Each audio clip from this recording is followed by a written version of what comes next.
Hi guys, I'm Mark. I'm Penny. And we're the Oyster Boys, and today we're going to, I suppose, just look at what you get in an all-grain kit from the Malt Miller. Obviously, the kit comes in your box and they've got all the grain. Yeah. Comes in one bag. Got a couple of bags of hops, weighed out, ready to go. Yeah, it's all done, and your lactose. So there we go. And then it comes with obviously your nice little table of what you do. So basically it's going to run through your method. So this is 19 litre, gives you OG, FG and the bitterness as well. So we should be looking for about 5.5. This is a 19 litre batch and 6.2 IBU. So as a New England IPA, you wouldn't be expecting hoppiness at all. No, really. It's going to be super juicy, super fruity. Yes. And it's going to taste great. And I think this is the first beer we've done where we're chucking some lactose in there as well. So we're expecting a really good mouthfeel, bit of residual sweetness. Yeah, it really is a sort of intermediate level brewing, I'd say. I mean, you've got a hell of a lot of different grains. You've got no addition in the boil. And then you've got a whirlpool and it's about 80 degrees. Yep. Obviously, the reason for that is less than 80 degrees, you're not going to extract any of those alpha acids that give you the bitterness. So that's where hopefully low bitterness, really juicy that we're going to pull out. You've got add in the lactose using the Kveik yeast. The type Kveik yeast, the strain that they're using, hopefully should pull out a bit of mango and pineapple sort of fruity flavours from it. So it's currently sat in the kitchen. I've had a yeast starter going for a couple of days because we've been a bit delayed getting this done, so it's been in the fridge for a little while. Yeah, absolutely. So we've got the lactose, some of it's added in the boil, some of it is then added into the actual fermentation vessel. Yep. So it's going in at really high temperature, 33 degrees, for about 4.5 days, and it's dropped back down, adding the lactose in. So obviously temperature control, we've got it. So maybe if you're going to plan to do this one yourself, it might be worth investing in temperature control or something where you can control it, because obviously you're going to ramp that heat up and then turn it back down. So yeah, but for now I think we're probably going to take this over to the brewery and get it all mashed in. Yeah, absolutely.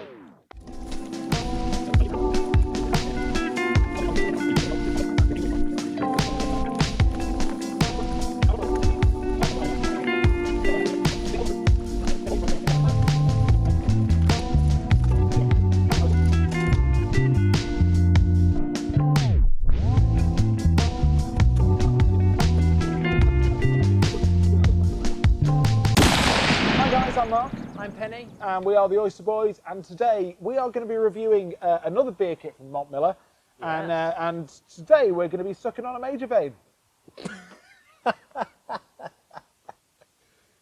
This week. Is that not something you enjoy doing? It's something I do maybe just on a wild weekend or something like that. I don't know. Near like Portsmouth, the shipping ports, something like that. So when the sailors come in and stuff like that, yeah, you know. That's all right, isn't it? It's like on a Majorvane. So Majorvane is a collaboration beer between Brewboard, WHC Labs, and the guys from the Malt Miller, who all came together. All got their badges on the side. Yeah, all came together to make this beer. And as well as being able to get this beer commercially, you can also buy the homebrew kit of it from the Malt Miller. Link in the description down below. So as you can see, we've already got one in the glass. Yes, on draft. Yeah, of course. So managed just about save enough for our brew day. You're a nightmare. Absolutely, nightmare.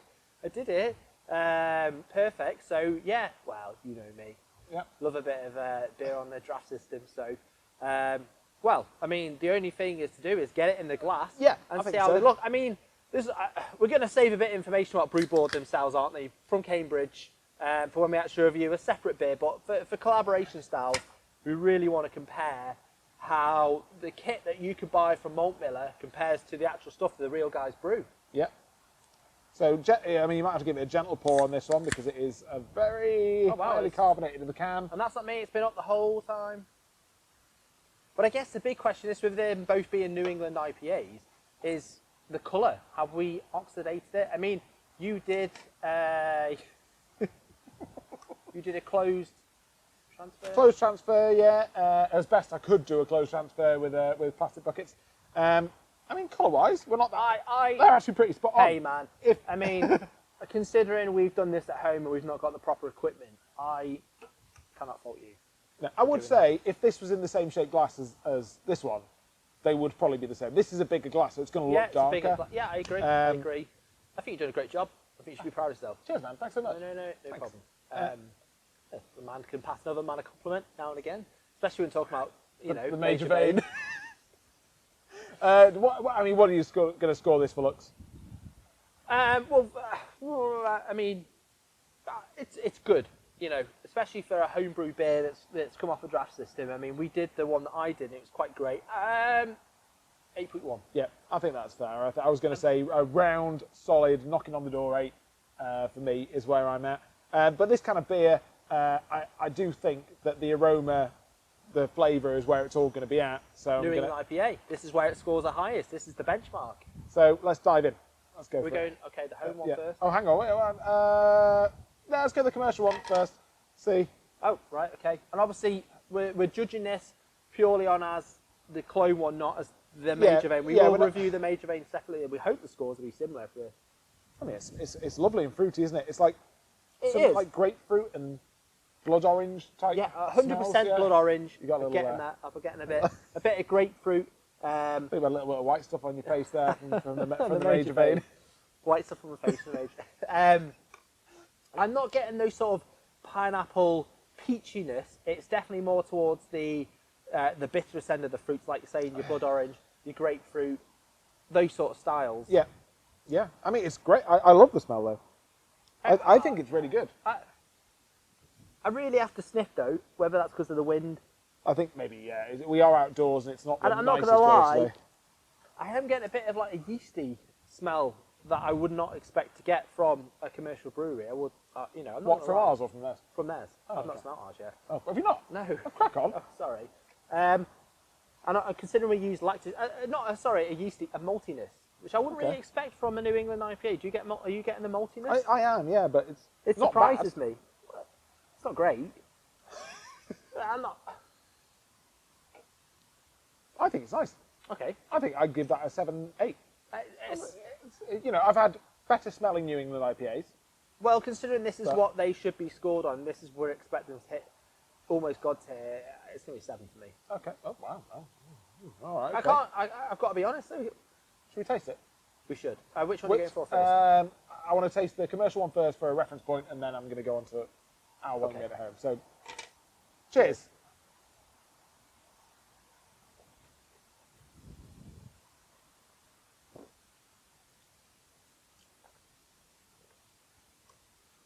Well, it definitely doesn't disappoint on flavour. No, I think that's to be said. Yeah, definitely that blood orange. I think is really. It's fruity. Out there, yeah. Very fruity. A bit. It's very gassy. I would say. I've just done that terribly, but it is a very carbonated beer in the can. Yeah, it's definitely, like you said, sticking with those blood oranges. The fruits you smell are the fruits you taste. Yeah, and I've got to say, it does taste like the fleshy fruit. It doesn't taste like it's just juice. Like, I don't know how to describe this, but it does. It's like you're chewing the fruit. Yeah, I get that. I get that. It's not. You're getting the five. Yeah, you're getting everything. Yeah, this is what you're 5 a day. You're not just getting the sweetness. You're getting the full throttle of all the pith, everything. Yeah, everything. But let's go into ours and see. Cheers. See how we feel.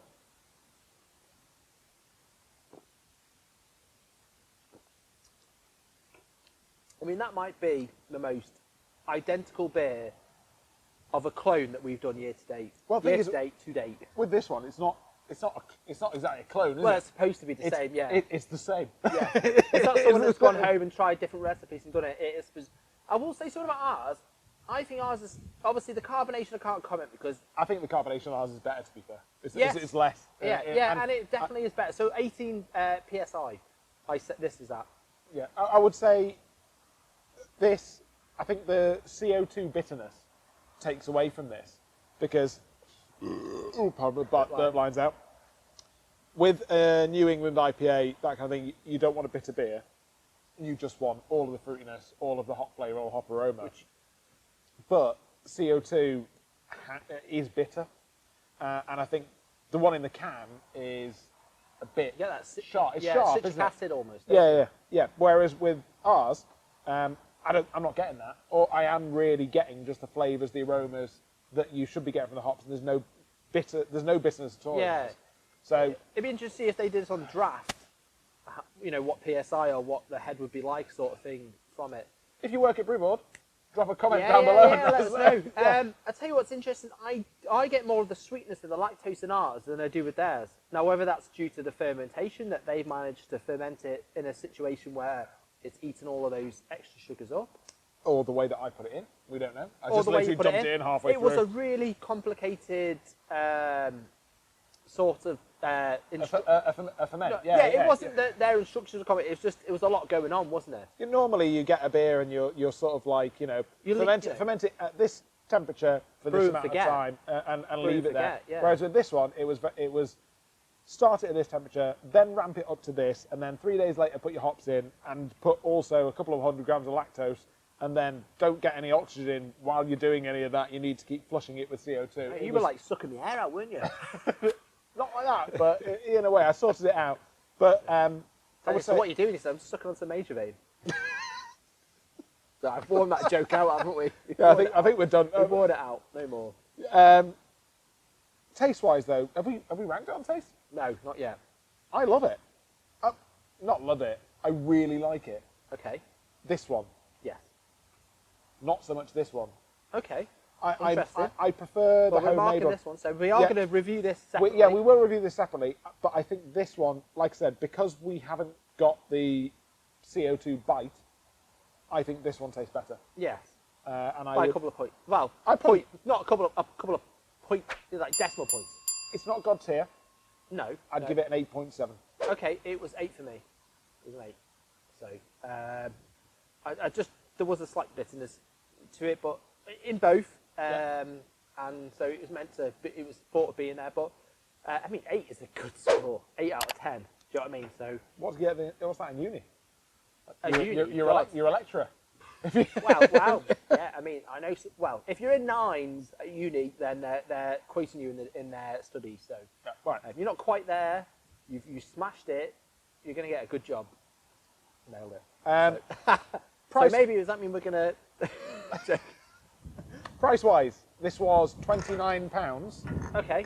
For 19 litres, which was 87 pence per pint. Yeah, but there was a hell of a lot of hops that come with that. So many, and lactose. There was a lot in the ingredients. And the yeast was a liquid yeast from WHC Labs. I think it's their Framgarden liquid yeast. I have no qualms with the price of it. Nope. I actually thought it was really good value.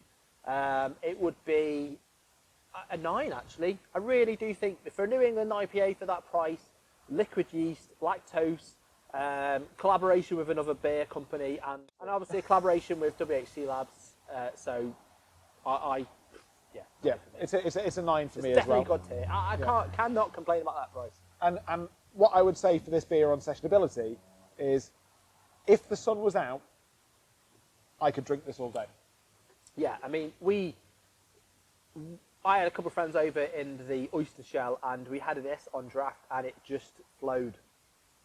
Yeah, it really did flow, and hence why these are the last 2 glasses. And unfortunately, the cameraman didn't manage to get a full pint of it because these were literally the last 2, and then it started spitting out. So, which is good because otherwise I would all be spitting on me. So, yeah.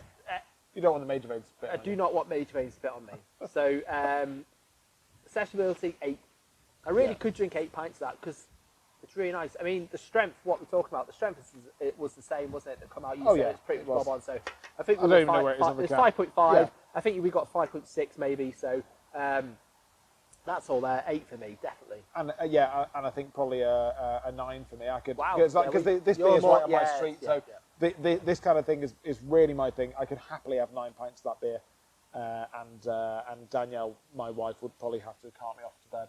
Yeah, she was every night. You got a ramp employee, didn't you? She just wheel you in. She'll pop me in the stairlift and send me up. You onto into the snug, and just puts a coat over you and goes, "Good night, oyster boy." That's it. But if you guys have got a favourite clone kit that you like or that you think we should try, please pop it in the comments down below.